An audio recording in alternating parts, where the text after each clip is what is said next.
Hi നമസ്കാരം, അഭിലാഷ് ഏട്ടനാണ്. അപ്പോൾ നമ്മുടെ ടോമിച്ചൻ എത്തിയിട്ടുണ്ട്. UK-ന്ന് മോഡലിംഗ് ആണ്, അറിയാലോ.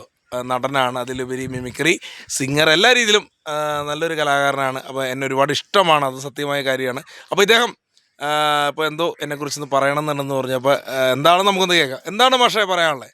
എനിക്ക് പറയാനുള്ളത്, നിങ്ങൾ കുറച്ചും കൂടെ സീരിയസ് ആയിട്ട് കുറച്ച് റോൾ ചെയ്യണം. കാരണം നിങ്ങൾക്കുള്ള കഴിവുണ്ട്. ഇപ്പം മണിച്ചേട്ടൻ്റെ അടുത്ത് കഴിഞ്ഞ ദിവസം മറ്റേ ഒരു പ്രോഗ്രാം ഞാൻ കണ്ടു, മില്യൺസ് അടിച്ചിട്ടുണ്ട് ആക്ച്വലി. അപ്പോൾ നിങ്ങൾ കുറച്ചും കൂടെ സീരിയസ് ആയിട്ട് ചെയ്യുക. നിങ്ങൾ കുറച്ചും കൂടെ ഷേവൊക്കെ ചെയ്ത് നല്ല വൃത്തിയായിട്ട് നടന്നു കഴിഞ്ഞാൽ കുറച്ചും കൂടെ നിങ്ങളുടെ കഴിവ് നിങ്ങൾക്ക് അറിയില്ല. അതാണ്. അപ്പം എനിക്ക് നിങ്ങൾക്ക് തുറന്ന് സത്യസന്ധമായ ഒരു ഫ്യൂച്ചറുള്ള ഒരു കലാകാരൻ തോന്നിയിട്ടുണ്ട്. അപ്പം ഞാനിപ്പോ ഈ ലുക്ക് ഒന്ന് മാറ്റുന്നുണ്ട് അടുത്ത ദിവസം. എന്നാന്നറിയോ, നമ്മുടെ കലാഭവൻ മണിച്ചേട്ടനല്ലേ, യൂറോപ്പിലോട്ടും കാനഡയിലോട്ടും. അല്ല, ഞാൻ ആദ്യമായിട്ട് ഒരാളോട് പറഞ്ഞു, ഇദ്ദേഹത്തിനോട് കലാഭവൻ മണിച്ചേട്ടന്റെ വാസന്തി ലക്ഷ്മിയിലെ ഒരു സംഭവം ചെയ്യാനുള്ള പ്ലാനിലാണ്. അപ്പൊ ഞാൻ ഈ ലുക്ക് ഒന്ന് മാറ്റും.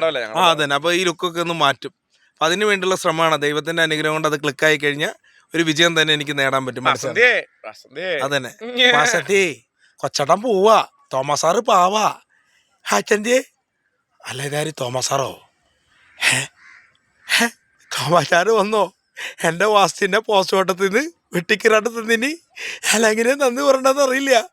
തോമസ് സാറ് പാവാ, തോമസ് സാറ് പാവാ, എൻ്റെ വാസ്തിനെ പോസ്റ്റ്മോർട്ടത്തിൽ നിന്ന് വെട്ടിക്കിരാട്ട് തന്നിനി ഞാൻ എങ്ങനെ നന്ദി പറയണമെന്ന് അറിയില്ല. തോമസ് സാറ് പാവാ. അതെ. അപ്പൊ എന്തായാലും സന്തോഷം. Thank you. ഓക്കെ, അപ്പോൾ എന്തായാലും മാഷ് പറഞ്ഞ പോലെ നല്ല വീഡിയോസിലേക്ക് പോവുകയാണ്. അപ്പോൾ സപ്പോർട്ട് ഉണ്ടാവുക. Thank you.